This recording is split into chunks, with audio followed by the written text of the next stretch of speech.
Is menopause worse today than it has been in past generations? Hey guys, welcome back to the channel. I work with so many women who are really struggling with this menopausal transition.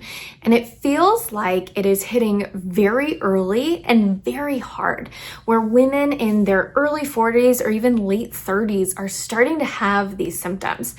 And I have conversations with them. I've had conversations with my mothers and my grandmothers, and it just seems that historically things weren't this difficult. So my question is that actually true? A lot of us will go ask those older generations, and we often get this report of, I had hot flashes for a while, but then they went away and everything was fine.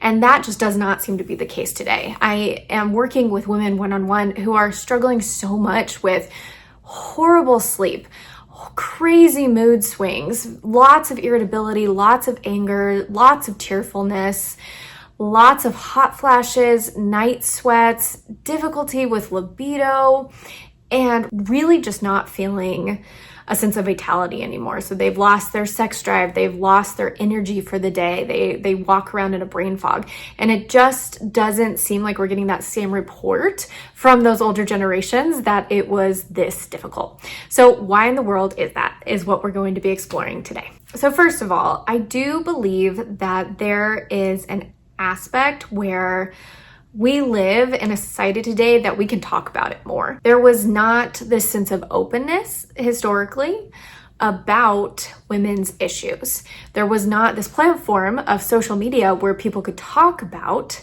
especially women could talk about, things that they're struggling with. I also want to say that I think in more traditional and ancient cultures, seasons of a woman's life were celebrated. When young girls entered womanhood, when they got their period, it used to be a huge celebration. And the same thing when women lost their period and entered into postmenopause, it was celebrated. They were considered the wise old crone, and not in a negative light. They were considered the wise elder, and they had so much life experience and knowledge to offer. And it was such a beautiful thing that they had lived for so long, and people looked up to them. So that was historically. And then society changed, and it was very much suppressed, where we didn't want to hear about what you're suffering through. We didn't want to hear about how your periods are getting so irregular, things like that. And then this transitioned, turned into such a negative aspect of our life. It was just shoved down and not discussed. So I'm glad that we are now changing back into, like, let's talk about it. Let's be open about it, because we have women living well beyond menopause, and we want those years to be just as wonderful and magical as they were before menopause. So even though we did go from it being a celebrated season of life to a suppressed season in life, and now to being more open about it, I still do think that it is worse than it was several generations ago. And here is why. The first reason is because our environment is changing.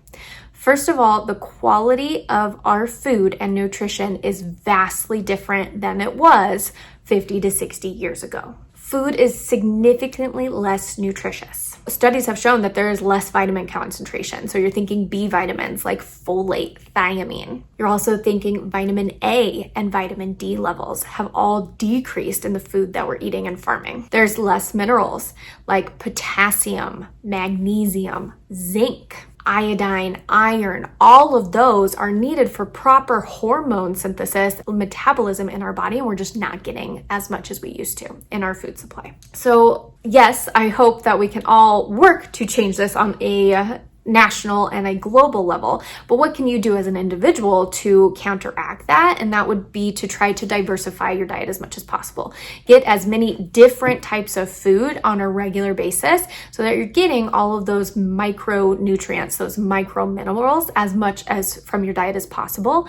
Also make sure that you're getting a really good multivitamin, multimineral, and that you are eating organically when you're able to. Another big aspect of our environment that is changing is our exposure to endocrine disruptors. So those are chemicals in our environment that actually disrupt or cause changes within our body as far as the endocrine or hormone system goes. And you've probably heard of some of these. Plastics containing BPAs is a huge one, especially for women in and around this kind of reproductive hormone changing time of our lives. PBCs is another one that also affects our thyroid function. And if you've followed any of my other videos, you know that all of these hormones work together. So if the thyroid is not functioning, that means that other hormones like your estrogen, testosterone, progesterone is not functioning as well as it should be also. So we are just constantly being bombarded by these chemicals in our food containers, in some of the food items that we're having, in the water supply, and in the products that we're using in our homes and on our bodies that could negatively be impacting our hormone system. So best things that you can do, make sure that you're getting really good, clean filtered water and you're drinking lots of it. Make sure that you're getting a daily bowel movement because that's eliminating all of these toxins. Make sure you're sweating, both through exercise, and if you're really worried about your toxin burden, then you can do like a sauna session. And then what I recommend is checking out the Environmental Working Group website because they have beautiful guides on what are the best products to use in your home, best products to use for your skincare and hair routines, the best makeups to get. And they also will give you food guides to what foods to buy organically and which are safe to buy non-organically to save money. Okay, so that was how aspects in our environment are changing that are negatively impacting our hormonal balance and our hormonal lives. Now I want to talk about more internal aspects or things that we have better direct control over. So first, the way our lives are set up has changed significantly over the past several decades. Women are not only moms who are taking care of everything at home, but they are also pursuing careers. So they have this balance of work and home life that they are doing. And with that does come increased stress. Also, we are sleeping significantly less than we did several decades ago. With less sleep and more stress, we are increasing our cortisol levels. So our cortisol, the stress hormone levels, are very elevated. So when you think about hormones, just a quick breakdown of like how hormones are created. There's progesterone, that's kind of like the precursor hormone, and then it's broken down into other hormones. So it's broken down into testosterone, it's broken down into estrogen, and then it's broken down into cortisol. So if you're very stressed and your body is trying to make more cortisol, there's going to be less precursor available to make testosterone and estrogen. So naturally, those are just going to be less available to the body because the body is making so much cortisol. So that's how cortisol, increase in that, is impacting our sex hormone lives. Additionally, insulin is very increased. We talked about the nutritional quality of our food, but we are also reaching for foods that negatively impact our insulin levels. And by that, I mean they cause very elevated insulin, and they cause insulin to be elevated for prolonged periods. With that, we know that insulin and testosterone are very interrelated. That abnormally high insulin is going to negatively impact testosterone. In a lot of cases, it actually is going to raise testosterone past a level that we really want it. And with that, we'll get androgynous symptoms. So male pattern hair loss on the top of our head, acne, and excess hair growth around our chin. But testosterone being elevated that way messes up this delicate balance of progesterone and estrogen. So it's just setting us up for not having these normal cycles the way our body was designed and meant to be. We also have much higher amounts of gut dysbiosis, meaning that the healthy microbiome is not in balance in our intestines as it used to be. This dysbiosis is causing a lot of issues as far as the recycling of hormone products. So we want to recycle and excrete the products that we don't need, And we want to be able to recycle and reabsorb the products that we do need. So we need to be able to absorb all of those micro minerals that I talked about that are important for hormone synthesis. And not only just the minerals and the vitamins, but also cholesterol and healthy fat is the backbone for hormone production. And if we're not able to recycle that the way that the gut and the liver were designed to, we're just not going to be able to A, excrete excess hormone, and B, create hormone the way that our bodies naturally would. Finally, we are introducing other substances into our bodies that negatively affect hormone balance, hormone production, and hormone excretion. And the biggest one that I can think of is alcohol. If you're getting too much alcohol, that can lead to excess estrogen and actually drop your testosterone levels. And so again, the point of all these hormones is that they're supposed to be balanced. We're not supposed to have excess insulin, but we know that having no insulin is bad. That is type 1 diabetes. We want cortisol because cortisol gives us energy. It gives us clarity and is supposed to be on during the day. It's supposed to be on when we're doing kind of scary things like working or giving presentations, but too much is going to be negative.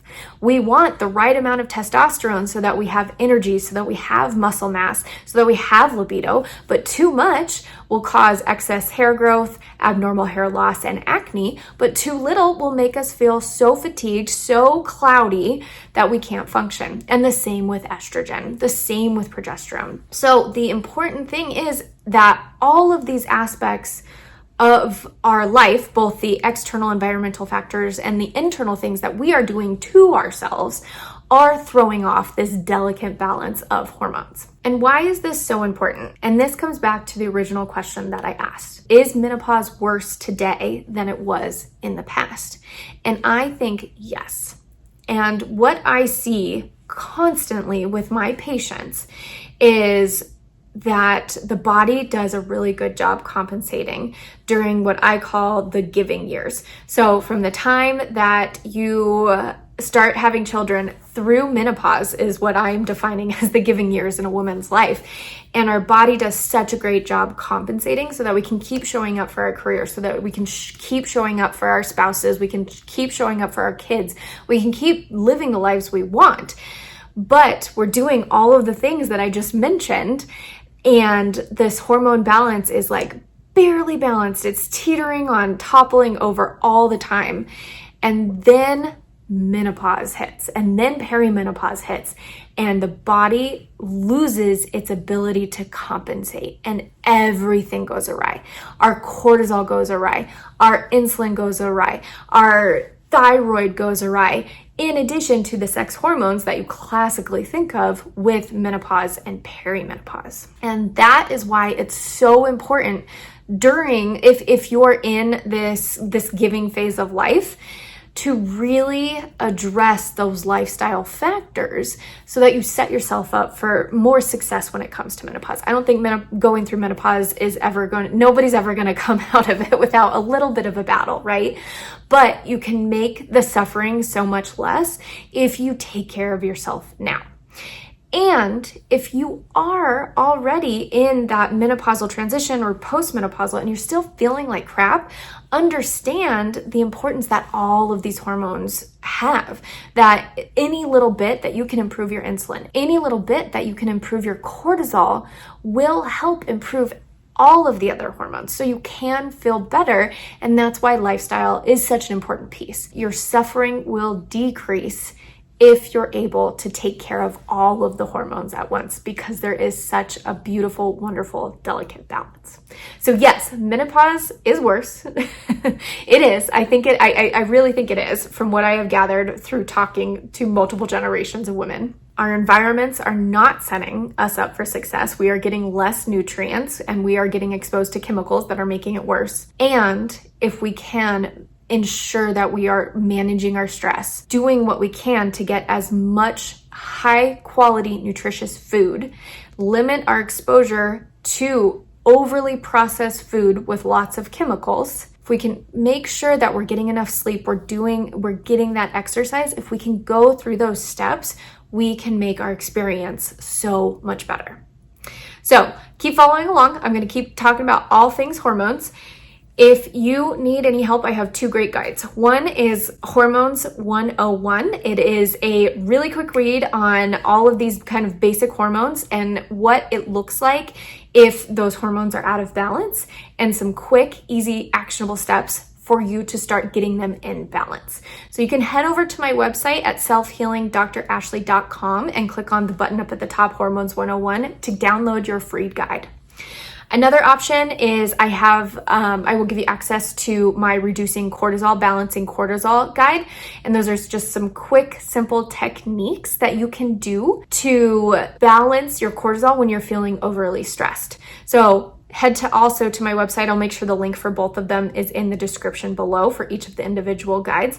They're both free. Download them, start working with them so we can start balancing your hormones. Make sure to hit subscribe so that you can see any of my future videos on all things hormones. All right, guys, until next time.